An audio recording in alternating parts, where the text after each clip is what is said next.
आप देख रहे हैं सिटी इंडिया न्यूज चैनल, हक की आवाज।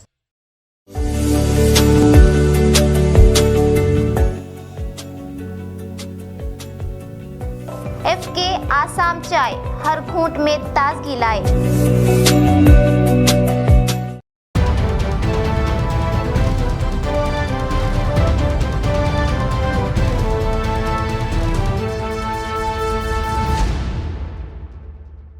अस्सलाम वालेकुम नाज़रीन, सिटी इंडिया न्यूज़ के बुलेटिन अक्सर महबूब नगर की खबरों में सबसे पहले देखेंगे हदीस शरीफ।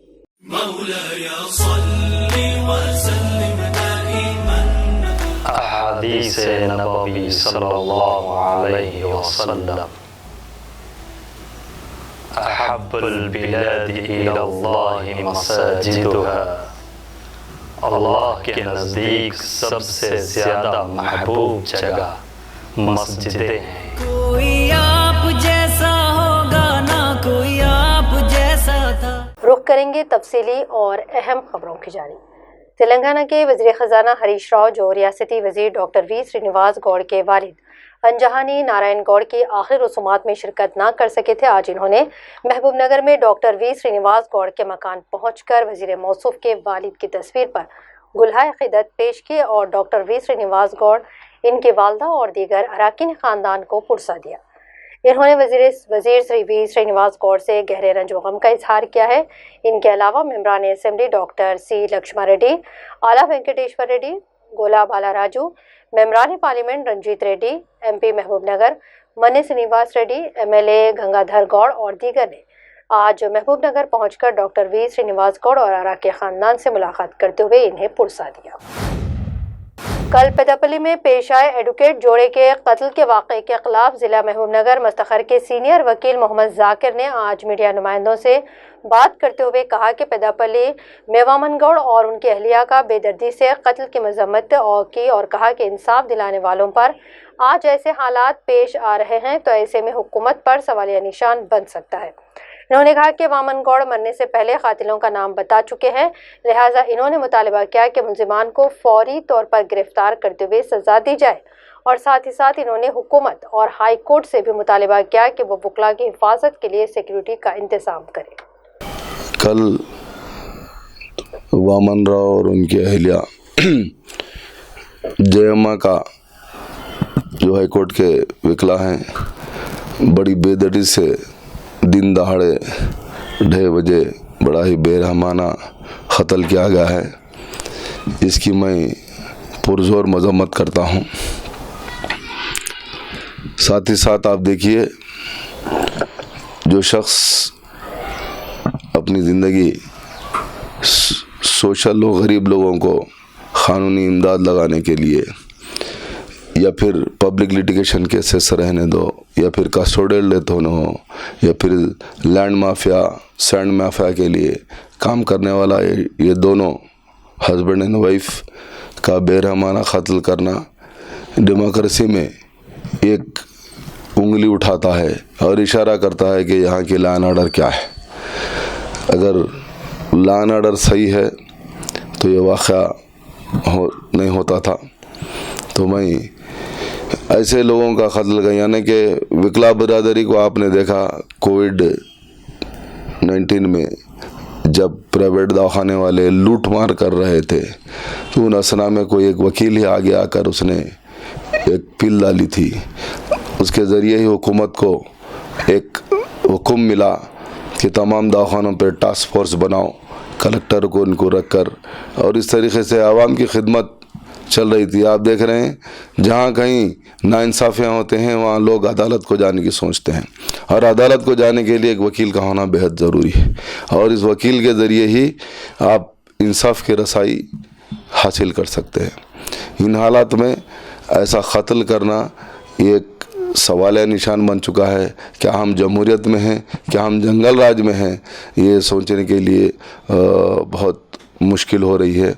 ऐसे हालात में मैं हुकूमत से मुतालबा ये करूँगा, चूँकि आप देख रहे हैं अखबारात के ज़रिए इत्तला मिल चुकी है कि मरने से पहले वामन राव साहब ने कातिलों का नाम भी लिया है वहाँ के गाँव वालों को, और चूँकि वहाँ के पावरफुल लोग हैं जिसमें इन्वॉल्वमेंट ऐसा दिख रहा जिला परिषद का चेयरमैन और म्यूनसिपलिटी की म्यूनसिपल चेयरमैन और उन लोगों का है।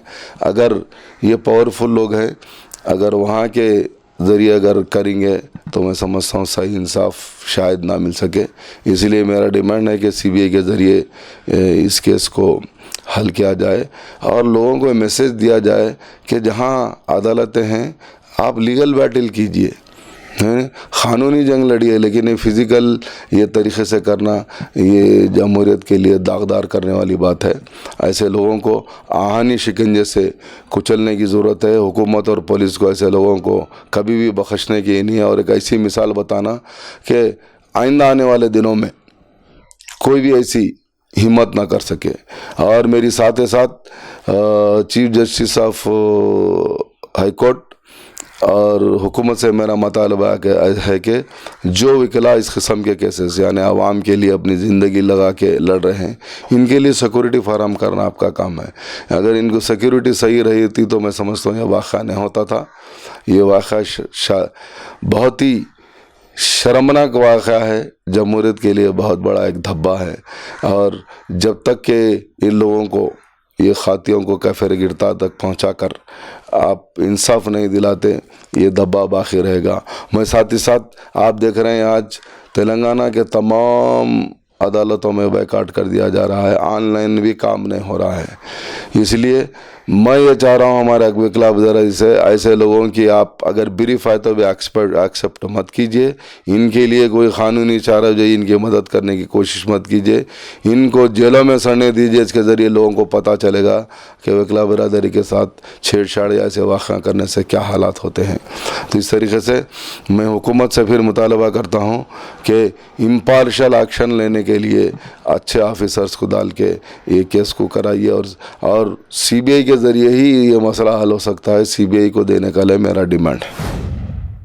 ज़िले महबूबनगर मस्तखर में ट्रांसमा के ज़ेर एहतमाम तमाम कॉरपोरेट स्कूल करस्पॉन्डेंट का एक इजलास मुनक़िद किया गया है। बाद अज़ा मीडिया नुमाइंदों से बातचीत करते हुए इन्होंने कहा कि कोरोना वबा के काबू में आ जाने के बाद तमाम शोबों में बहाली लाई गई है और हालात को काबू में किया गया है, लेकिन अगर काबू में नहीं आया है तो वो सिर्फ एक शोबा है, वो है तालीम का शोबा। इन्होंने कहा कि तालीम के शोबे का काबू में आना सिर्फ टीचर्स और स्कूल के ज़िम्मेदारों का नुकसान ही नहीं बल्कि ये मुआशरे का भी नुकसान है। अगर तालीम ना हो तो मुआशरा पीछे की तरफ चला जाता है। उन्होंने कहा कि हुकूमत जमात नहम और इससे आगे की तालीम को बहाल किया है, इस तरह दूसरे दर्जों की तालीम को भी बहाल करने का इन्होंने मुतालबा किया है।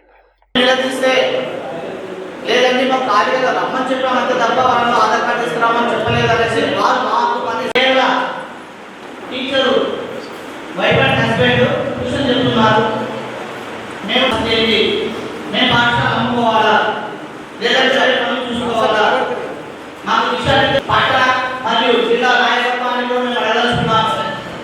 మా పరిస్థితి ఏంటి? తో కోవిడ్ ఏర్పడిన తర్వాత కోవిడ్ వచ్చిన తర్వాత ఓకేనా కోవిడ్ వచ్చిన తర్వాత అన్ని రంగాలు ఎంతో కొంత ఇప్పటి వరకు ఓపెన్ అయిపోయినాయి, వ్యవస్థ దారిలోకి వచ్చింది. కానీ ఇప్పటిదాకా దారిలోనికి రాని వ్యవస్థ ఏదైనా ఉందంటే అది కేవలం విద్యారంగమే. అయితే విద్యారంగం ఒక్కటి మూతపడడం వల్ల కేవలం టీచర్లు కరెస్పాండెంట్లు మాత్రమే నష్టపోయినని మాత్రం అనుకుంటుంది సమాజం. కానీ ఈరోజు ఈ వ్యవస్థకు టీచర్ దూరం కావడం వల్ల రాబోయే సమాజానికి ఎవరు చదువు చెప్తారో అనే విషయాన్ని ప్రభుత్వం కానీ ఇక్కడ తల్లిదండ్రులు కానీ ఆలోచించడం లేదు. ఒక్కసారి విద్యా వ్యవస్థ వెనుకండిపోతే కొన్ని సంవత్సరాల పాటు వాళ్ళు ఇదైపోయినట్లే. కాబట్టి విద్యా వ్యవస్థను పరిరక్షించాల్సిన బాధ్యత ప్రభుత్వానిది, తల్లిదండ్రులది. ఎందుకంటే చిన్న విషయం చెప్తాను, మాకు వృత్తి లేకుండా పోతుంది సార్, బస్సులు బుక్ చేస్తేనే మాకు శాలరీ వచ్చే పరిస్థితి ఉంది అని. అంటే ఇట్లా ప్రతి రంగం కూడా ఆటో రంగం కూడా ఈరోజు పిల్లలను పంపించడానికి కనీసం ఒక 5 మందో 6 మందో పిల్లలు ఆటోలో ఎక్కి వస్తే కనీసం నెలకు 5-6 వేల రూపాయలు ఆటో వానికి వచ్చేది. అలాగే బుక్స్ మొత్తం మీద బుక్స్ అమ్ముకుంటే రోజుకు ఒక 2,000 రూపాయలు అమ్మితే కూడా 10% వేసుకుంటే 200 రూపాయలే. అలా 200 కాకపోతే 400 రావచ్చు. 400 వచ్చినా నెలకు 12,000 రూపాయలు వస్తే దాంట్లో ఒక 10,000 రూపాయలు, 6,000 రూపాయలు, 8,000 రూపాయలు రెంట్ కట్టడానికే పోతుంది. అంటే ఈ పాఠశాల వ్యవస్థ మీద కేవలం టీచర్లు, కరస్పాండెంట్లే కాదు, అన్ని రంగాలు ఆధారపడ్డాయి. కాబట్టి అన్ని రంగాలను ఆదుకొని అన్ని రంగాలను బాగుపడేట్టు చేయాల్సిన బాధ్యత ప్రభుత్వానిది. దయచేసి ఇప్పుడైనా సరే అందరి బాధలను దృష్టిలో పెట్టుకొని 9th 10th కాకుండా మిగతా తరగతులకు కూడా అనుమతి ఇచ్చే విధంగా చర్యలు తీసుకోవాలని చెప్పేసి కోరుకుంటున్నాం. कल पैदापली में पेशा एडवोकेट जोड़े के कत्ल के वाक़े के खिलाफ जहां रियासत भर के वकला ने अपना एहतजाज दर्ज किया है, वहीं ज़िले रंगारेड्डी शादनगर मुस्तखर के चौराहे पर वकला ने एहतजाज दर्ज किया. इस मौके पर वकला ने कातिल के इर्तिकाब करने वालों को फौरी गिरफ्तार करते हुए सज़ा देने का मुतालबा किया.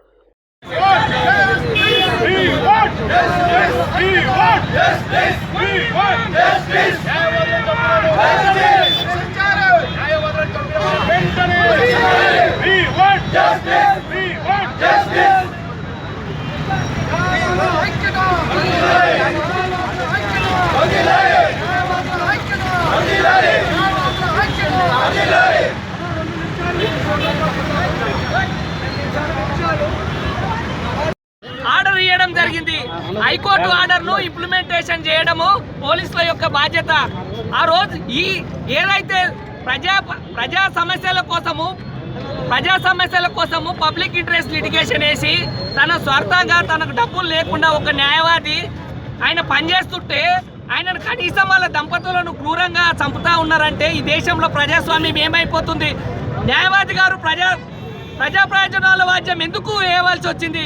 ప్రజా ప్రయోజనాల వాద్యం వేయడానికి ప్రజాస్వామ్యం కుట్టుబడుతుందని చెప్పేసి ప్రభుత్వం కూడా రాజ్యాంగానికి వ్యతిరేకం పనిచేస్తుందని చెప్పేసి చాలా కేసులలో ఏదైతే హైకోర్టులో తీసుకొచ్చిర్రో అవన్నీ కక్ష కట్టేసి న్యాయవాద దంపతులను హత్య చేసిర్రు. ఇవాళ వాళ్ళ పిల్లలు ఏం కావాలి, వాళ్ళ తల్లిదండ్రులు ఏం కావాలి, వాళ్ళని ఎవరు చూసుకుంటారు? ఇవాళ న్యాయవాదులు ఎవరికి శత్రువులు అయిపోయారు. న్యాయం కోసం పోరాడుతున్నాం. ఎవరు సమాజంలో ఎవరు అన్యాయం అయిపోతున్నా, పోలీసులు అన్యాయం అయిపోయినా, డాక్టర్లు అన్యాయం అయిపోయినా. గతంలో అయితే మామూలుగా పత్రికలలో రాస్తేనో సోషల్ మీడియాలో పెడితేనో కేసులు పెట్టి జైలుకు పంపించేటువంటి పరిస్థితులు ఉండే. అదే పెద్ద దారుణం అని మనం అనుకుంటా ఉంటే ఈ ముఖ్యమంత్రి పాలనలో కేసులు జైళ్ళు కాదు, మీరేమైనా ప్రశ్నించే గొంతులను నరికేస్తామని చెప్పి ఒక సింబాలిక్గానే ఈ హత్య జరిగింది. అది కూడా ఎప్పుడు జరిగింది?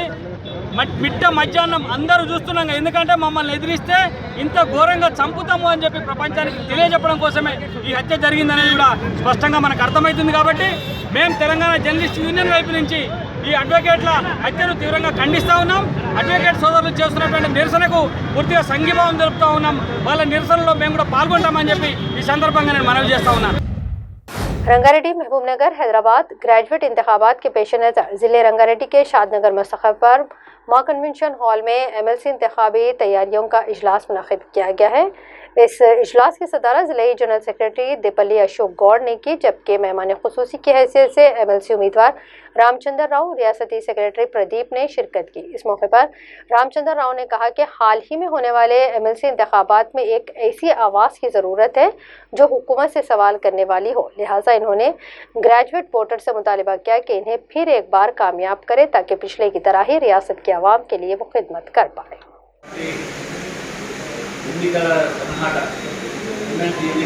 చెప్తాము.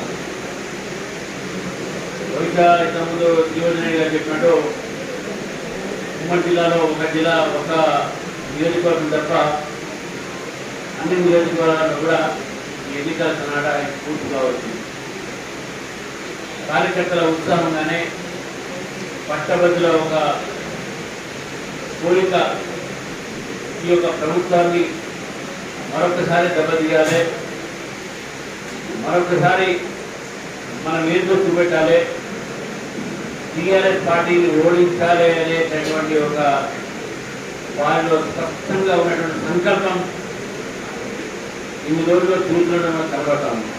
1,35,000 ఉద్యోగాలు ఖాళీ ఉంటే తెలంగాణలో చెప్పినటువంటి ప్రభుత్వం కేవలము Telangana state public service commission ఒక లెక్కల ప్రకారమే 35,000 మాత్రమే నియామకాలు అయినాయి, నోటిఫికేషన్ అయినాయి.